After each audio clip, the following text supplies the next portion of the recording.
welcome everyone for this lunchtime webinar on managing land for nature, water, and climate. It's great to see, well, to see so many of you here today. So before I sort of pass it over to the wonderful speakers that we have for the webinar today, I'm just going to set a little bit of context for what we're going to be sort of speaking about for the next hour, and just a little bit about Forth Rivers Trust as well and why we're hosting this webinar. So next slide, please. So there's been, as I'm sure all of you know, lots going on in the agricultural world with subsidies changing, with environmental aspects being brought on as well, and also a lot being asked by farmers and land managers around how to farm with nature, water, and climate in mind. And I think, I don't know if any of you guys have seen, there's been quite a few documents and strategies being released in the last month, just ahead of the election, with new rural support plans, land use strategies, a regenerative agriculture code of practice. And yeah, there's lots of different terminologies and approaches being named and used in a lot of these documents as well, and in all of the things that are sort of like happening at the moment in the agricultural space around sort of farming with nature, water, and climate.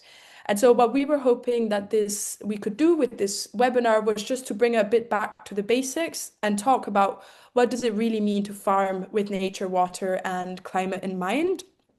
And that's what our lovely speakers are going to help start a conversation on for the next hour. And we're first going to be hearing from Denise Walton, who is a farmer and also an FFN Scotland chair. And then we'll be hearing from Fiona Salter and Lorna Cole, who are both at SAC Consulting. But before I hand it over to our speakers, I just wanted to give a little bit of a background about who Forth Rivers Trust is, and what is our work or involvement with sort of land management and farming. So next slide is already up. Forth Rivers Trust works across all of the rivers that flow into the Forth estuary. So despite common misunderstandings, we don't just work on the Forth River, but actually also many other rivers. And what they have in common, as I already said, is they flow into the Forth estuary. And we were set up in 2009, and our mission, or what we do in the organization, is we're dedicated to conserving and enhancing the freshwater habitats within the Forth catchment area, while ensuring that people, wildlife, and local communities can thrive. And so what has that to do with sort of like land management and farming? Well, lots. When we first started out in 2009, we were quite a small fish focused sort of rivers trust. But since we've been on a journey on adopting sort of, or expanding a bit the approach we take to sort of like supporting the rivers in the catchment. And because rivers are so connected with how the land is managed around them, that's also why supporting positive land use and management for nature and business is one of sort of the key objectives or lines of work that we do within the trust, and that's part of our 2045 strategy. And we do that in several ways. We have two farmer networks, the Leven Catchment Farmer Network and the Upper Forth Farmer and Land Manager Network, which is also through that we're hosting this webinar right now. And then we also have implemented sort of this funding mechanism called Landscape Enterprise Networks, which brings funding directly to farmers' pockets for sustainable farming practices and nature-based solutions. And then we have projects such as our Allen Water project that works in partnership with farmers around practices such as peatland restoration, tree planting, and so on. So we do a lot in our work around sort of how to farm with land, water, and climate in mind. And here are just a few pictures of some of the events and stuff that we do across the catchment, and some of the practices that we have supported farmers to implement and that we're doing knowledge share events. Yeah, so that's a little bit about us, but I'm just gonna stop here and hand it over to our first speaker, which will be Denise Walton. So over to you, Denise, and yeah, look forward to it. Great. Thank you very much, Clara. Hi, everybody. Thanks to Clara and others in the Forth Rivers Trust catchment area for inviting me to speak today. So I just thought before we move on to the other slides, I'd just explain the Nature Friendly Farming Network. As Clara mentioned, I'm chair of the Scottish Steering Group, and we have a 12-member steering group, farmers.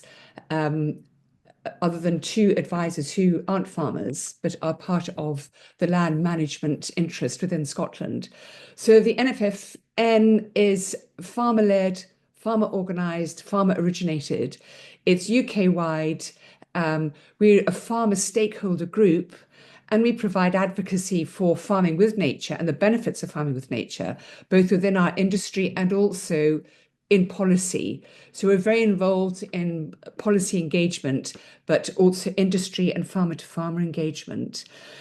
We're a broad church of members. Membership is free, so people can select to become members as farmers, and also we have a public support, excuse me, network as well. The broad church means that we are both large conventional arable farmers to smallholder Scottish crofts, livestock only. Our chief executive, for example, Martin Lyons, is an intensive arable farmer from very arable country down in Bedfordshire, on the Bedfordshire-Cambridgeshire border, but he advocates very strongly and can demonstrate how farming with nature has helped him, his farm, and his productivity. He actually has made a conscious decision to remain non-organic in order to demonstrate that we are a broad church and that regenerating nature on our farms can work with different systems.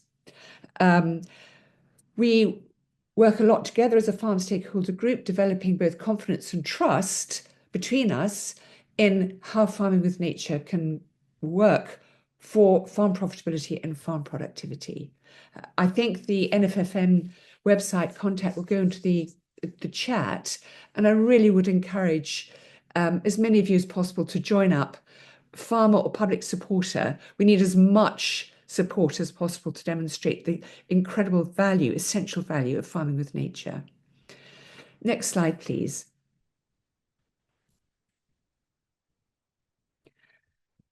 All of the decisions that we've made to develop our farm have been business driven.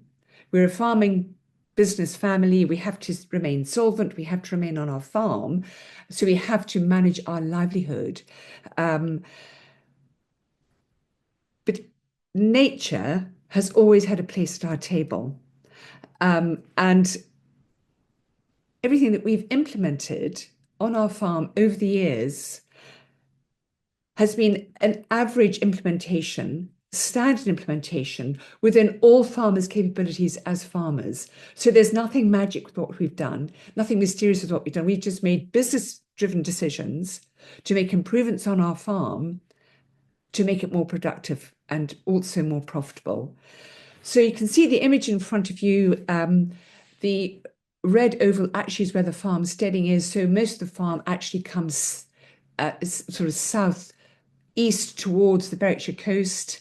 So over the ring of trees, we've got some north-facing fields on the other side of those trees. We started as a conventional farm with mixed arable and silage. We winter housed our cattle. We had sheep and pigs. And over the years, we've changed. 20 years ago, we converted fully to organic. 8 years ago, we became Pasture for Life certified.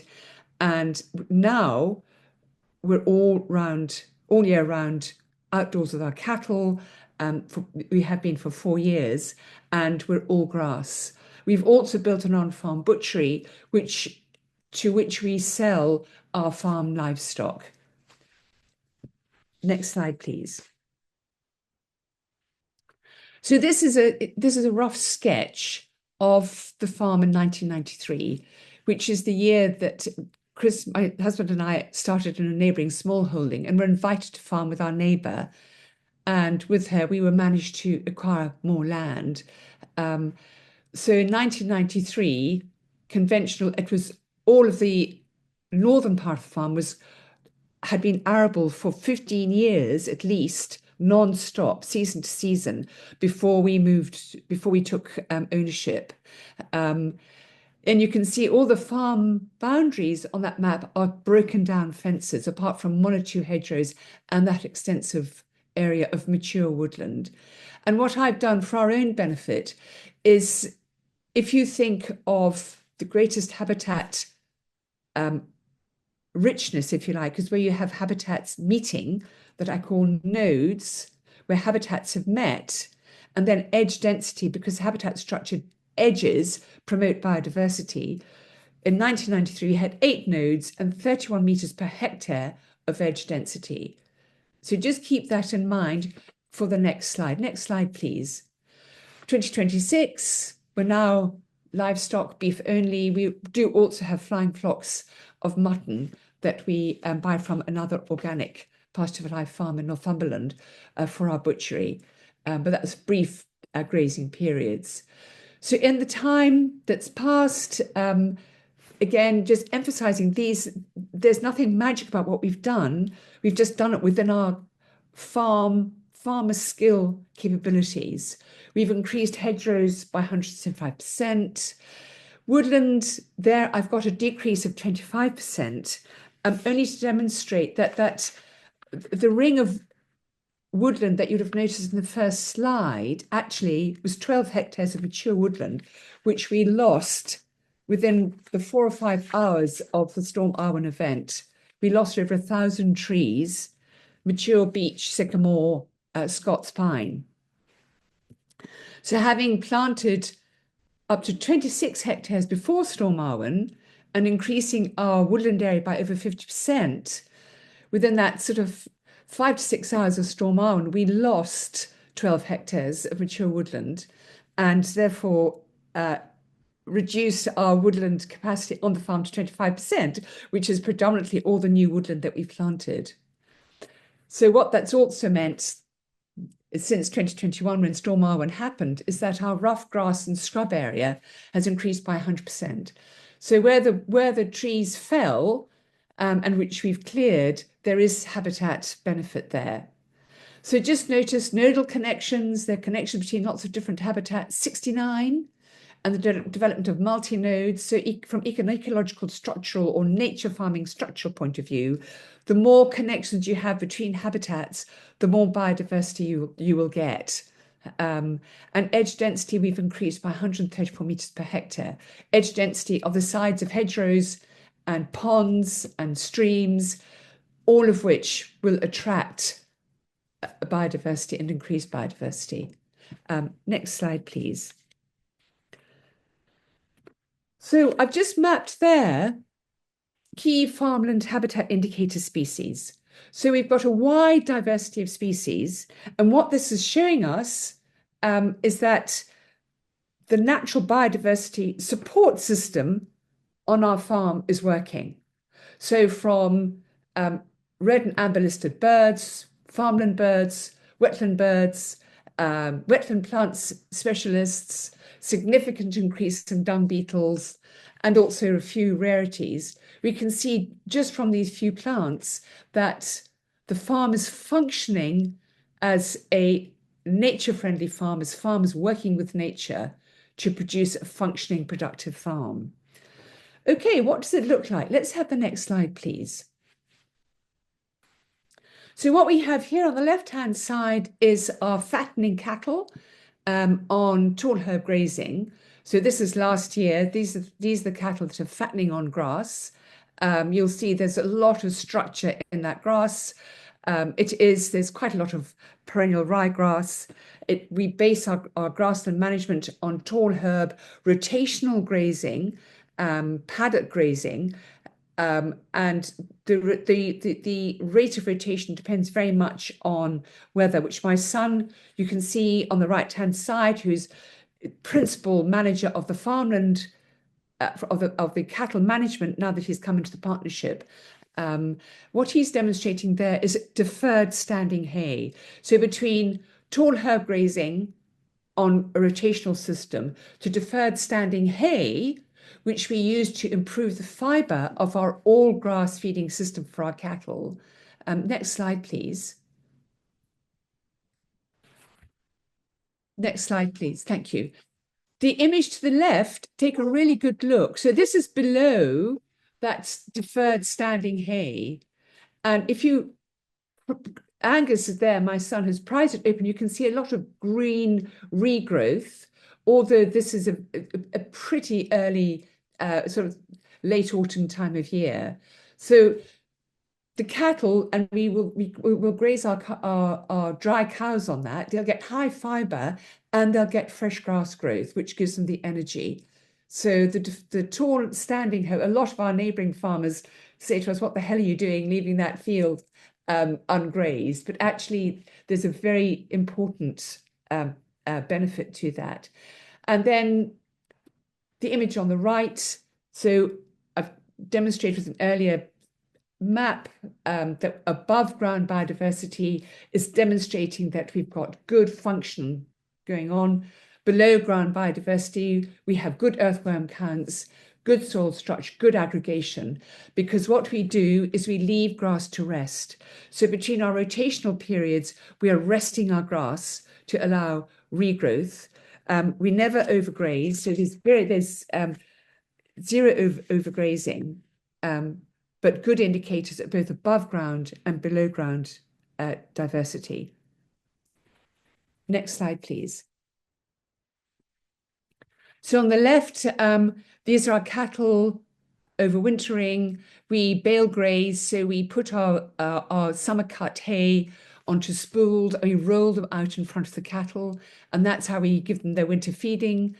And then on the right-hand side, you'll see one of our hedgerow thickets. We were lucky enough, I put in an application to the Nature Restoration Fund for a landscape scale hedgerow creation project to include 3 of our neighbours, and we planted 11 kilometres on our farm of 3-metre wide species-rich hedgerow thickets, and these provide shelter and all the benefits that hedgerows provide.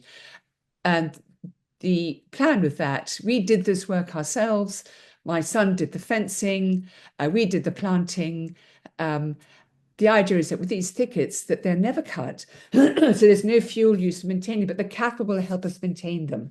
So there are 9 species, including willow, and the cattle will graze and self-medicate. It sounds, it's a grand term, but they do graze selectively.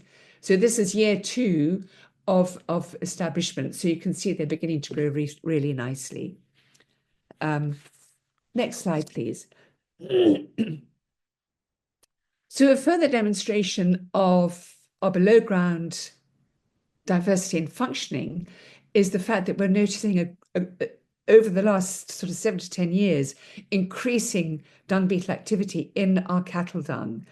So dung beetles have recently been recognised as an important keystone species in terms of farming with nature and the integration of livestock into farming systems. So the dung beetle is a very good indicator of dung health and therefore cow health and cow gut rumen health and functioning. The rumen is another ecosystem. It's also a very good indicator of soil health because the dung beetle draws the fibrous matter in the dung down into the soil. The soil has to be aerated. They increase aeration. So they are an indicator both of cattle health and soil health and a keystone indicator of biodiversity. They also facilitate, and this is really important, rapid dung breakdown.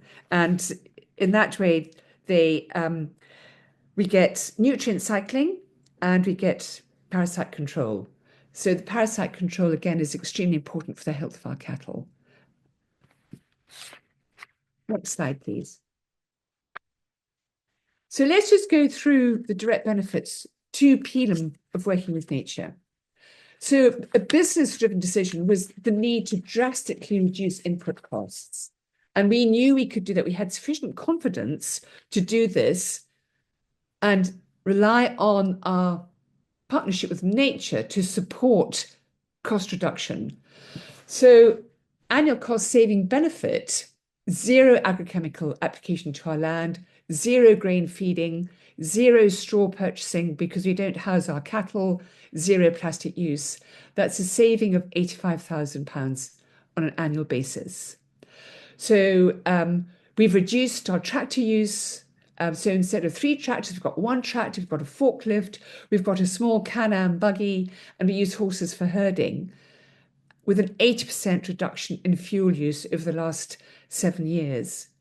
We've maintained beef productivity. We haven't lost productivity.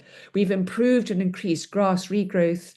We've maintained beef productivity with finishing cattle with zero inputs. So we're maintaining 500 kilos live weight in 20 months. And that's a really important farming productivity indicator.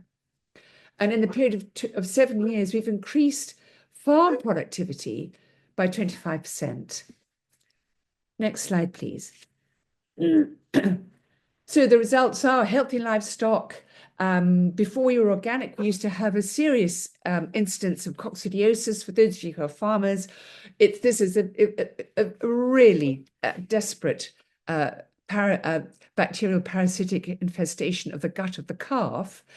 And before organic, we had an approximately 10% instance of coccidiosis once we had put our cattle outdoors and our calves started grazing.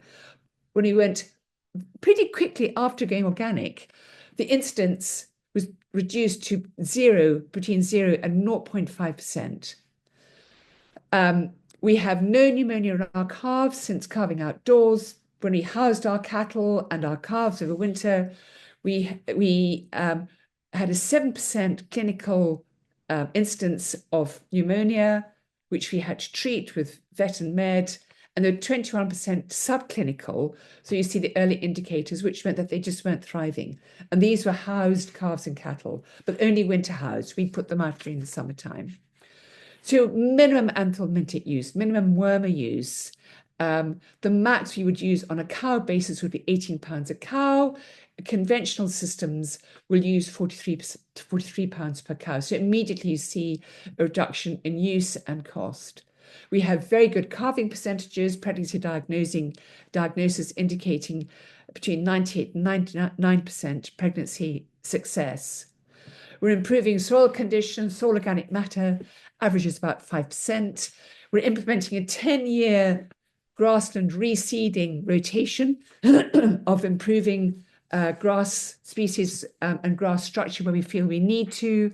So much depends on weather, environmental indicators, and grazing pressures. As organic, we don't use glyphosate, but we feel a 10-year rotation of inversion with the plough indicators are that does not disbenefit any carbon sequestration that we may have gathered. We have good biodiverse grass regrowth with a natural species enrichment. And what I mean by this is that if we sow a 12 species mix over a 3 to 5 year period, we get natural colonization of grassland species of up to 20 to 25 grasses. Biodiversity is essential in grasses. So you get a differential acquisition of nutrients, differential use of photosynthesis and grass regrowth. So with regular rest, very careful management, so there's zero overgrazing. Overgrazing is the worst thing you can do to grass, and the natural grassland species colonization. We have good biodiverse grass regrowth. So we can see that we get a sort of a natural banking or enrichment of biodiversity. Next slide, please. So I thought I'd bring my presentation to a close to demonstrate soil temperatures in that very hot period, drought period that we had in 2023. So this is one of our neighbours' fields, conventional oilseed rape stubble. This is in July. If you look at the left-hand image, at the bottom of the left-hand image, you can see where I've placed the soil temperature probe inserted into the soil. Look to the right, and that is an up to 10 centimetre probe. And here in the Scottish borders, in northern UK, we have a 36-degree centigrade soil temperature. You can also see that our neighbour, who's a good friend, incidentally, has actually chopped his oilseed rape straw, but there is no vegetation whatsoever. It has been really controlled with herbicides very intensively. So you've got a 36-degree centigrade soil temperature, which is shocking.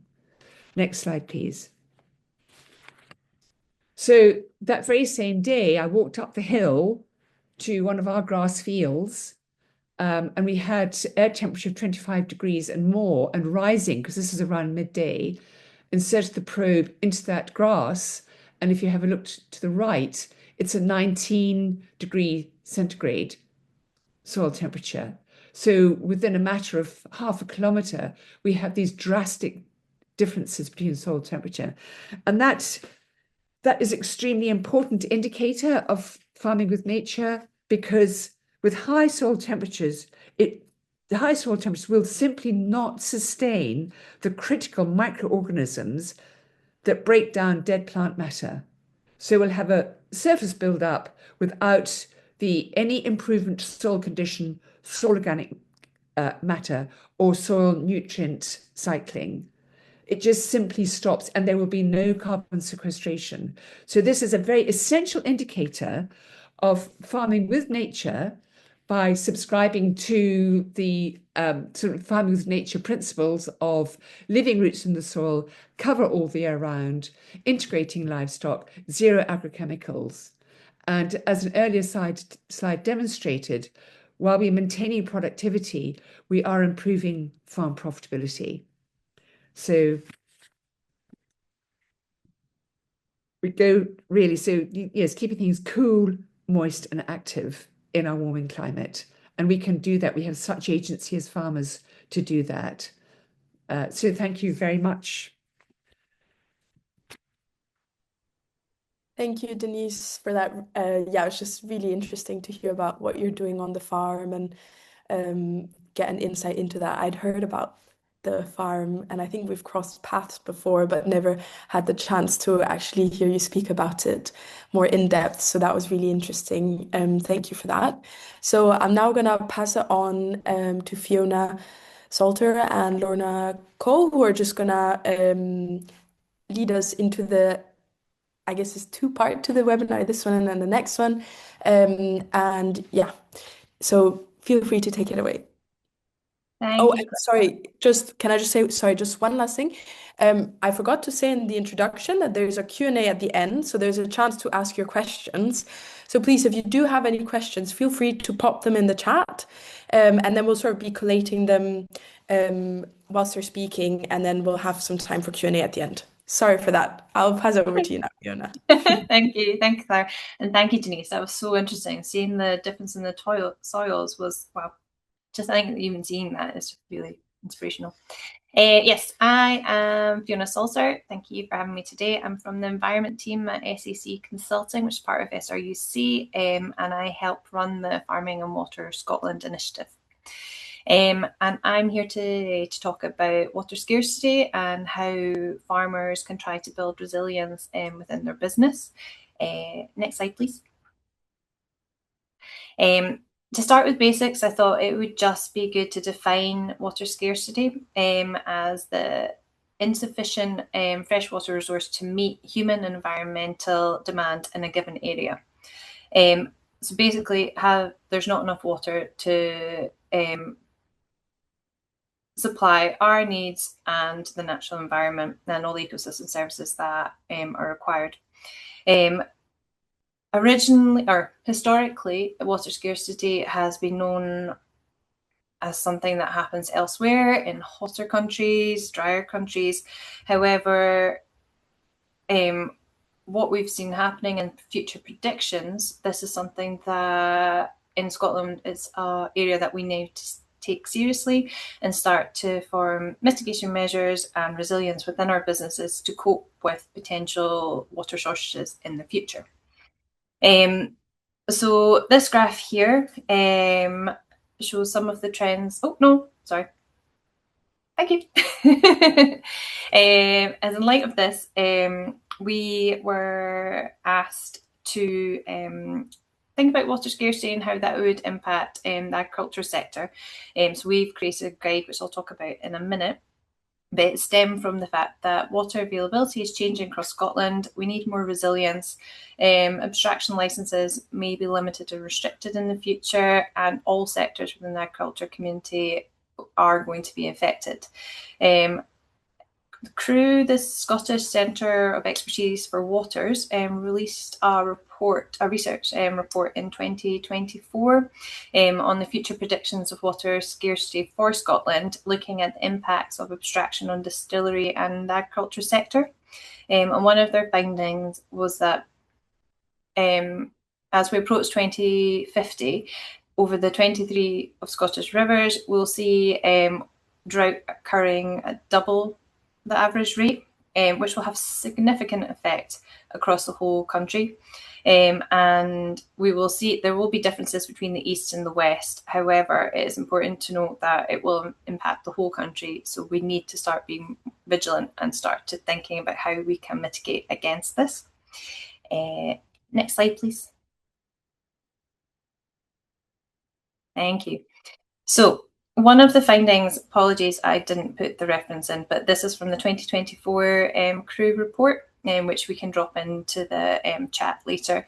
They looked at the historic data of water availability in Scotland from 1990 to 2019, and then the future projections. So as you can see from the historical data, looking from spring to autumn, the springtime was generally in the west coast would have a surplus of water, with the east coast having more of a deficit. And then in the summer months, there was more of a deficit around the country. But then in the autumn months, we're starting to see recharge of our water resources. There was more water available, which mean that our groundwater sources can increase. However, when we start to look at the future predictions, this story is now changing, and the impact of water availability throughout the growing season is going to be dramatically affected. So within like this April time, we're going to see a lot more places that will have a deficit of water in spring at the start of the growing season. And then as we go into July, there will be a lot more stronger deficit. You're still on the west coast in the areas you're still going to get your surplus, but moving into September, I'm going to say there's a bit of a divide on that map, but there's still a strong deficit, or not strong, a deficit on the east coast with the strong surplus on the west. And how land managers cope with this change will be the mitigation measures that they start to put in place now. Next slide, please. So with SRUC, the James Hutton Institute and University of Aberdeen and SAOS have produced this guidance document aimed at Scottish farmers and growers. We worked with SEPA, NatureScot, NFUS and CREW to produce the guide, as there's a lot of information out there on water scarcity and the impacts on agricultural land, but there was nothing Scottish specific. And because of the way that the future projections are going, there's going to be a lot of more demand on the agriculture sector to become resilient to a changing water environment. So the guide is split into 7 different sections, from which you can go into specific areas that you want to find out more information and learn and grow and find out information.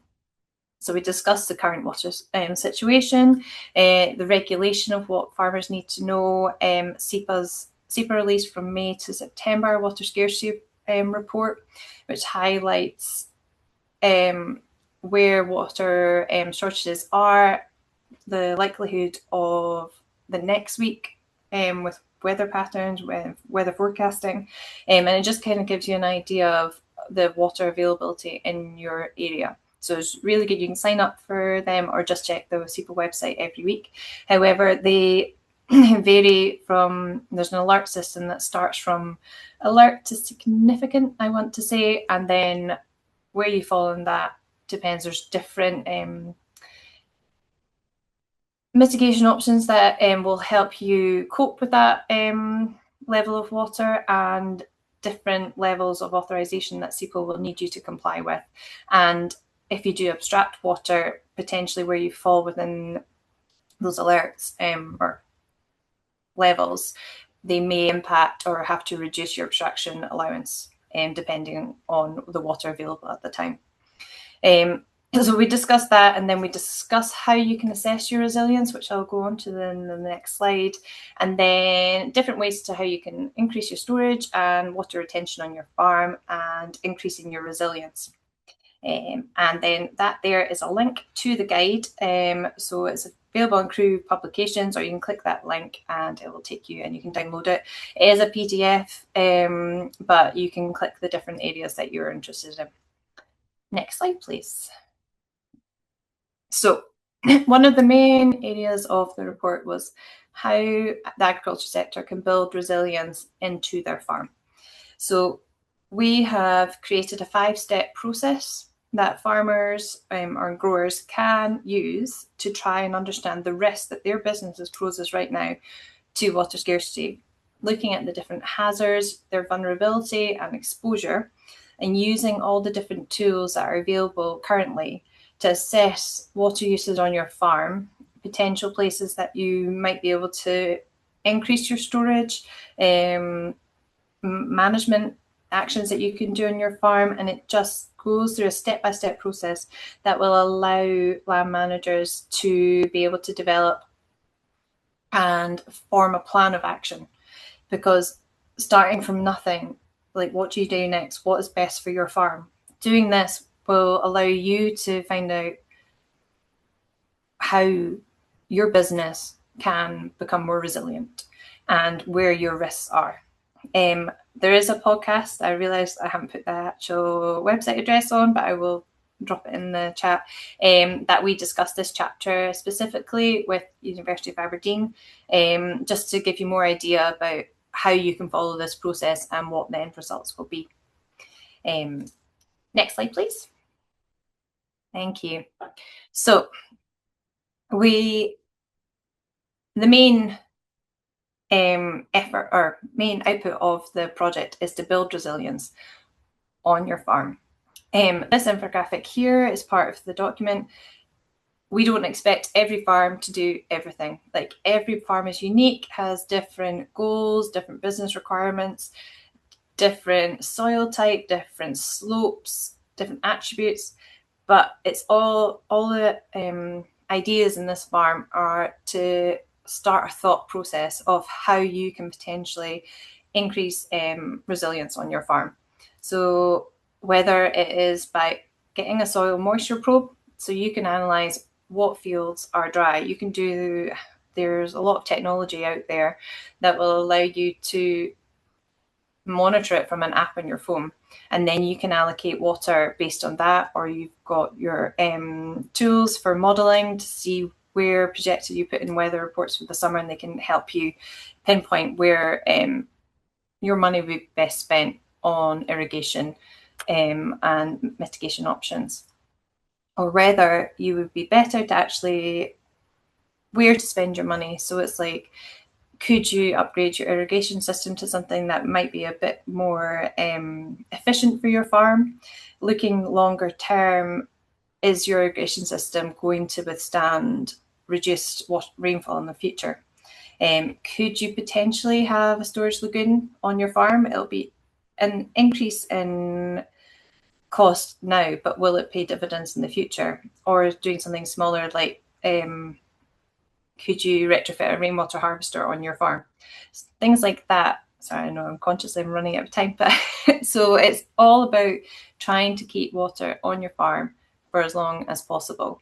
So Lorna is going to be talking about a lot of the attributes that I'm not going to cover here. So I've realised I've run out of time, so I apologise. But if you've got any questions about this, or you feel free to drop me an email, or we can answer them at the end. So it was a very whistle-top tour of it. So thank you. And then I'll pass on to Lorna.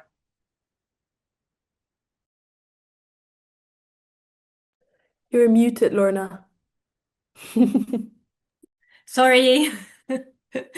I'm Lorna Cole. I'm an ecologist at SAC Consulting, and today I'm going to introduce a new project we have that is looking at the barriers and enablers for nature-friendly, water-friendly and climate-friendly farming. So that work's funded by the RSPB and the WWF.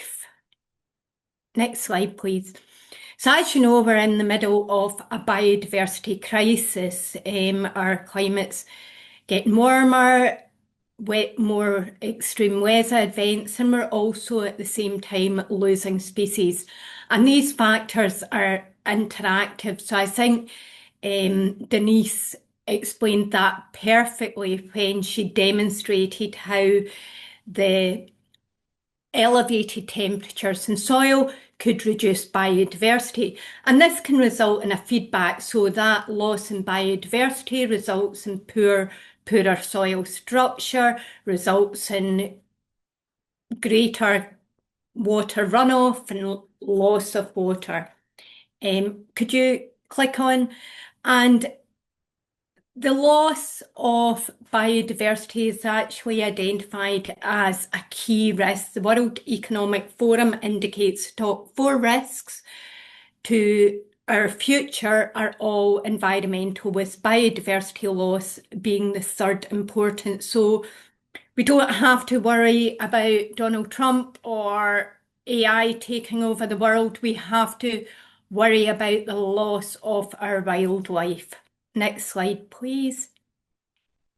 So what are the risks to agriculture? Well, your first risk is to crop production, grass production, so heat stress of the crop itself, drought, flooding, elevated temperatures, all resulting in yield loss or crop failure. As we lose pollinators, we reduce pollination, again impacting yield loss in crops such as oilseed rape, field beans and orchard fruits. On top of that, we have a loss of soil organisms, which impacts in soil health, resulting in poor nutrient cycling, poor soil structure, and climate change impacting on runoff. So we are getting extreme weather, extreme rainfall, and more water is being lost from our land, and that water ultimately typically enters a watercourse, resulting in pollution. On top of all this, we have got risks of pests and diseases. So as we get milder winters, more pests survive over winter and they're more likely to come about earlier in the season and cause damage. On top of that is the fact that as we lose biodiversity, we're losing natural predators, and that could result in more severe outbreaks. Climate change could also result in new pests emerging, so we're seeing that also. When it comes to livestock, you have heat stress and also exposure being more extreme, and we've got a wide range of additional impacts. So all these factors can increase costs, they can result in more variable yields, and ultimately they can impact on food security. Next slide, please. So this is where all the wonderful actions Denise talked about comes into play. A whole lot of what we could call nature-based solutions, a whole lot of ways we can work with nature to protect our crop health, our livestock health, biosecurity, and we can protect rivers, we can enhance biodiversity and pollinators. So these are all actions we can take that will deliver benefits to nature, water and our climate. And as you can see, a lot of these actions, if we implement them, will deliver multiple benefits. Next slide, please. So this research, we are really keen to hear from farmers, and we want to know what are the barriers to adopting these practices. What can we do to change policy? So through identifying these barriers that can help, they could be financial, it could be some of the prescriptions just don't work with your farming system, or it could be constraints in time, labour, etc. I know personally that farmers are amazing innovators. They're always trialling out new things, and some of that information we would love to capture. So what innovations have you put? What has enabled you to adopt nature, water, climate-friendly actions? Also, we know some of our experiments don't work. So what have you tried and failed? I think that's also really important because it stops others making the same mistake. We want to know how support schemes and policies could be changed. So what do we need? How can we change our agri support frameworks? How could we change funding? What research is needed and what knowledge gaps are needed as well. So all these aspects we're trying to find out. Next slide, please. And why we want to hear from you. I think in the past, we have had a lot of policies being designed without farmers' input, and badly designed policies will not be uptaken on the ground, or if they do, they'll not be very successful or sustainable. So we want to hear from you so we can provide feedback and help shape future policy and support. We also know that nobody knows their own farm like the person that is out in that farm working the land every day. And often local solutions need local knowledge. So sharing ideas, sharing innovations, sharing challenges and building that support network is really crucial. Next slide, please. So as I said, please do share your knowledge, whether it's a disaster, whether what you did was a disaster or whether it was success with us. What we will then do, we will listen to that. We will look for common themes. What are the common barriers? What have people found that enable success? We'll work with a more constrained focal group to develop solutions that are practical to implement for all farms. And we'll finally share feedback to WWF and RSPB, our sponsors, and of course that will be publicly available. So next slide, please. So how can you help? Please do take time. It is a very short questionnaire. Please do take time to provide feedback, provide your input. I think Rachel's going to put the link to that questionnaire in the chat. So I would say if you're a farmer and you're listening, please take an extra 10 minutes at the end just to whiz through that. It would be brilliant. Also get in touch if you are interested in contributing to one-on-one interviews. So these are more to get more qualitative, in-depth information in your experience in your farm. We'll be really flexible. We can do that via phone, Teams, Zoom, whatever works. They should take up to an hour. We're looking for a small group of people to attend a focus group meeting, planned for the end of April, kind of start to middle of May. And the idea is we'll collate the information we've obtained from the questionnaire and try and sense check and work out final solutions.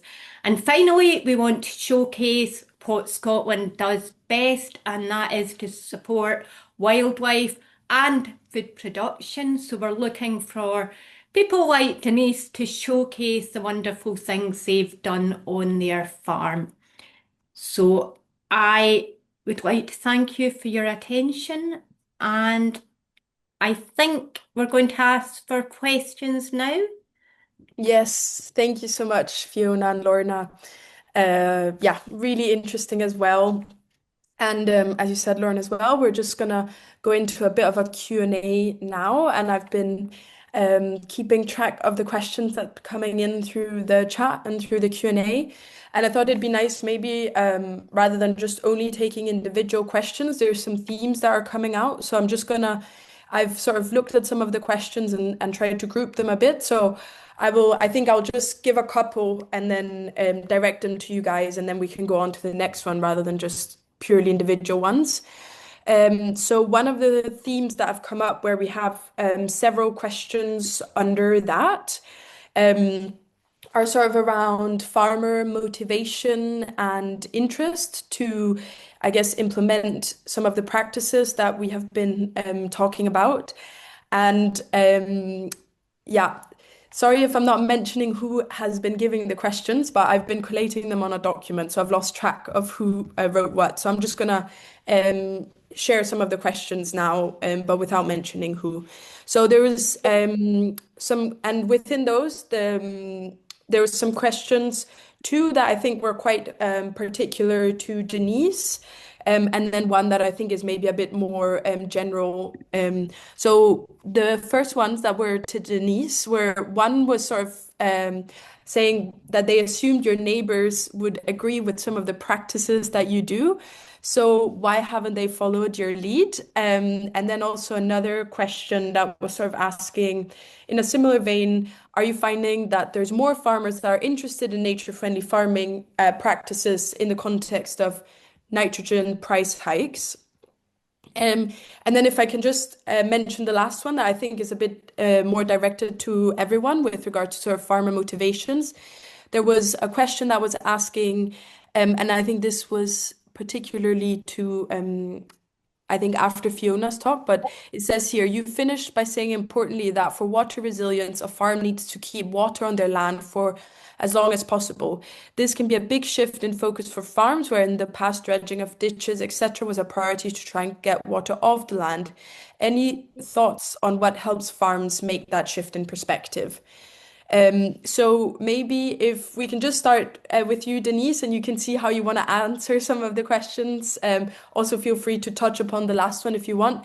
And then maybe Fiona, you can go afterwards, and then Lorna as well, if you wanted to add to any of these questions, feel free to jump in. But yeah. Great, Denise. okay, thanks. So our neighbour actually is a large contracting farmer. So he's a farm contractor, which means that he has a completely different approach to achieving profitability on the land. It is purely yield-based. And a lot of farm contractors, I mean, he has some of his own land as well. So he looks at what we're doing, and then we'll look at his capital costs, high machinery costs, high fuel costs, regardless of what's happening in Iran. You know, it's very cost intensive, quite fragile profitability and yield issues, and they can only make a difference if it's at scale. So yes, you look across from his hill, see us doing what we're doing, and will not see that there's any application of what we're doing to what he's doing. Not least, he is farming for a lot of landowners. So it's a question of speaking to the landowners. But I do think the message is filtering through, and especially now. So yeah, that's the answer there. And then the second one was about persuading farmers generally, wasn't that right? Yeah, I Clara? think there was one sort of like about yeah, what helps makes the shift in perspective around the keeping water on the land, off the land, and the whole dredging question. There was one around, and then there was one around sort of the interest in nature-friendly farming in the context of nitrogen price hikes. Yeah, it's cost, it's profitability that will inevitably drive most farmers' decision making.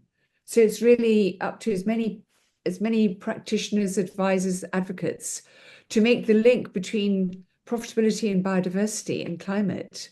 It's very, very very, very highly linked. And we're not talking about yield, and we're not necessarily even talking about productivity. We're looking at profitability. And the first step to profitability is reducing input costs. And immediately you start looking at the benefits. So, and I mean, keeping water on land, very well, a good grass sward with, a very good aggregation and soil root mass slows water down. We saw that when we had the intense rain that we did in the spring. So, and also I wonder if I could answer, Jamie Graham asked a question in the chat about our rainfall, because we're one of the driest parts of the UK, very dry Scotland. So we do about 580 millimeters a year. And Berwickshire had particularly scarce water issues last year. So yeah, we are dry. And our rainfall pattern is changing.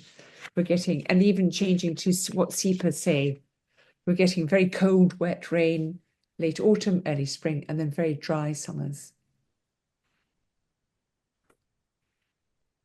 Thanks, I can come in.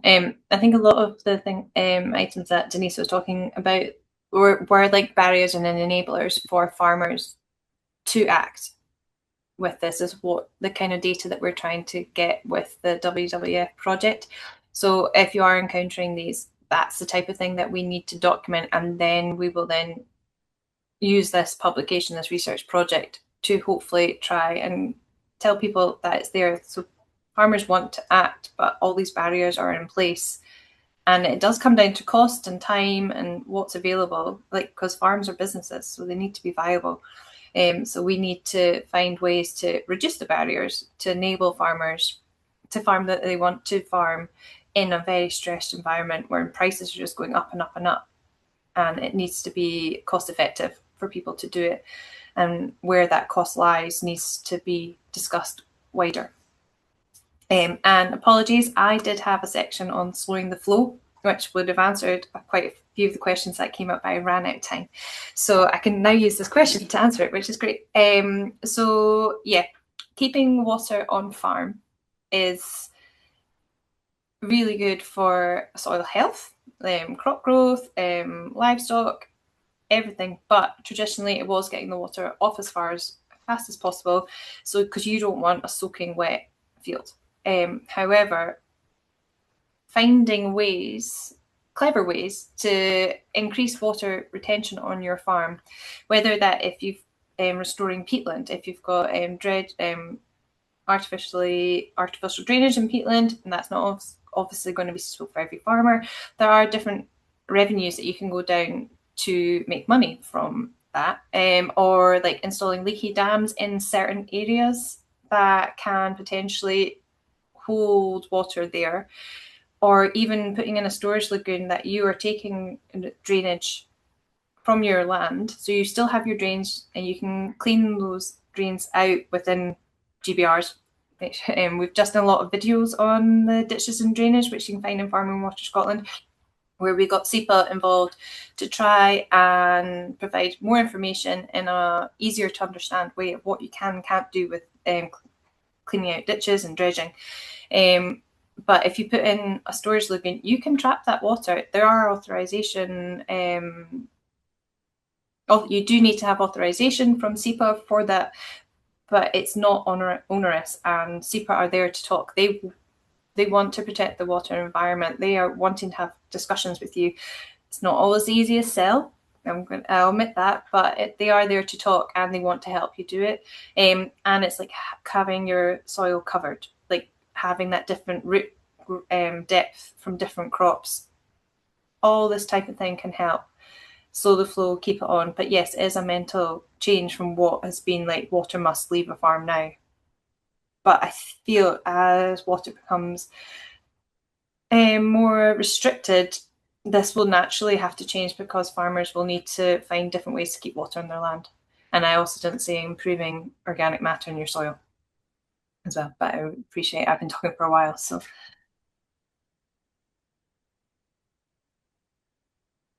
Yes, okay, nice. So thank you for that. And I think some of you guys already started to speaking to some of the other questions that came in the chat, which was kind of very related to what type of specific water-related practices could you be doing? But maybe I will just pose a question anyways to see if there's any sort of additional things, and there's some nuances in them as well that I think potentially you haven't touched upon yet. And I think just putting it out to the panel, and then we can see who would like to answer what. Basically, there was a question around what has been the most commonly introduced measures on farm to help increase their drought resilience. And then also another question that in a similar vein is asking, when consulting farming communities and designing natural flood management schemes, do you think there's opportunity for more emphasis on the benefits of nature-based solutions with regards to improving drought resilience? So I don't know if there's anyone who feels very passionate about taking the baton first for answering these questions.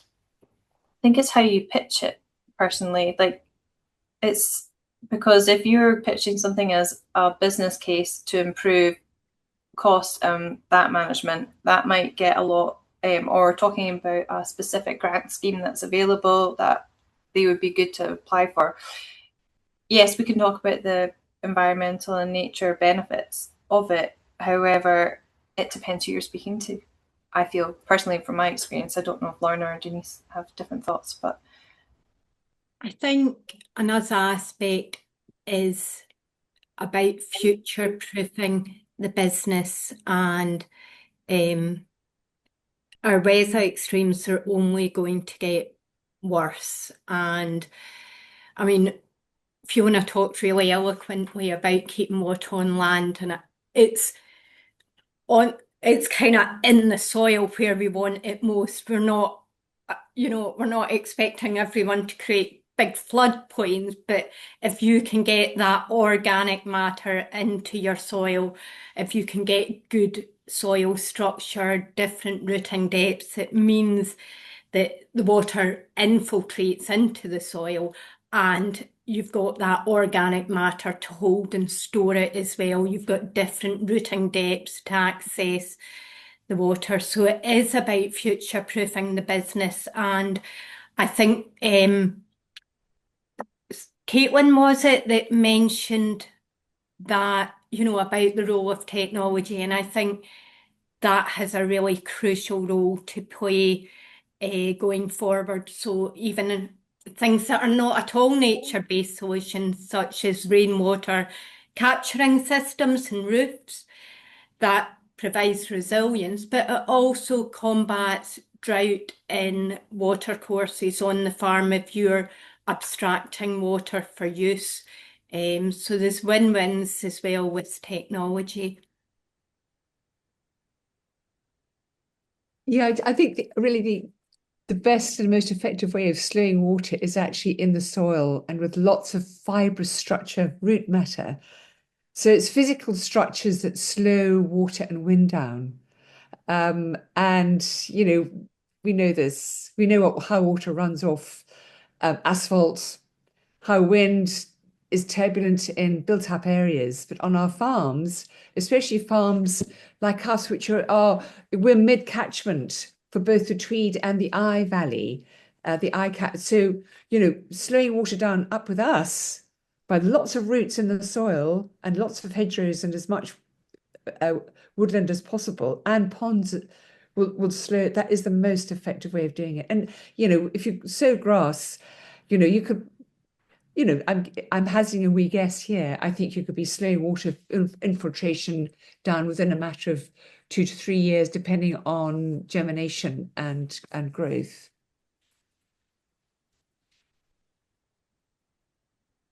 Okay, so I think thank you so much for answering these questions. I think maybe we'll just do one last question, and then we have a few wrap-up things that we wanted to mention as well. So maybe I'll just end with maybe a last quick question, specifically to Denise. There was someone who asked in the chat, was there an initial period where you had a dip in productivity or profitability as you transitioned your practices? If so, how long did it take before you saw the balance shift to the positive? Okay, so we've been working on a transition. There was never any cliff edge to productivity. We've never actually experienced any drastic reduction in productivity because we've been pretty careful about our changes. So I think productivity has not been affected. We've maintained it, which is really important, but profitability has improved because we've reduced inputs. And nature has helped us with that profitability, nothing else. And also in terms, we've done what any farmer can do. Nothing more, nothing less. And on that note, I think that's a beautiful way to start to wrap up. So thank you to our 3 speakers. Thanks for your presentations, for your questions. And I think what the Q&A also really highlighted is the importance of farm-specific practices and also working according to the context, the farming system, and that there's a lot of differences across different farming systems and farm contexts. And also the importance or how nature can be to your benefit, but also the importance of really thinking about how can we create a narrative that really shows how nature and profitability can go in hand and considering both at the same time. So just before we end the webinar and each go to whatever we have planned for the next of the day, I just wanted to do a few plugins to some ways to keep staying involved. So in this webinar, there's 3 different networks are represented that you can sign up to keep staying engaged in land management for nature, water, and climate. So there's the Upper Forth Farmer and Land Manager Network, the Farmer Network, Leven Catchment Farmer Network. That's part of the Leven Catchment Collective. And then the Nature Friendly Farming Network. So look any of these up and sign up if you want to keep staying involved. There's also the survey that Lorna spoke about, that if you have the chance and if you're a farmer, please take some time to complete the survey to share your experiences and your views. And all of these should also be, I think, pasted in the chat as well as I'm speaking. And then next slide, please. We have some upcoming events with the Leven Catchment Farmer Network that are open to all, where we can keep this conversation going. So on the 15th of April, we have an event on Kilrye Farm with Alfie Comer, the farm manager, and Zach Riley from Grounded Agronomy, speaking a bit about different types of fertilizer inputs, their benefits and drawbacks for soil health, for the environment, for farm profitability and this sort of stuff. So and that's upcoming. And then we also have an event in May around sort of the making sense of soil health and its impacts on farm, with Nils Corfield, who is sort of a farm consultant, and on Channel Farm in Kinross. And last plugin, and then we're going to finish. Promise we're going to wrap up. Through the Leave Catchment Farmer Network, we also have the opportunity of giving free tickets, accommodation, and transport to 5 farms to go to Groundswell. This is just for farmers in the Leave Catchment, but if you are a farmer in the Leave Catchment or know of any, please share this opportunity so as many people can get to know about it. And on that note, I hope you all have a good rest of your day. And thank you again to our speakers. And thanks for taking the time to join us for this webinar. And let's keep the conversation going. Bye, Thanks. everybody. Bye.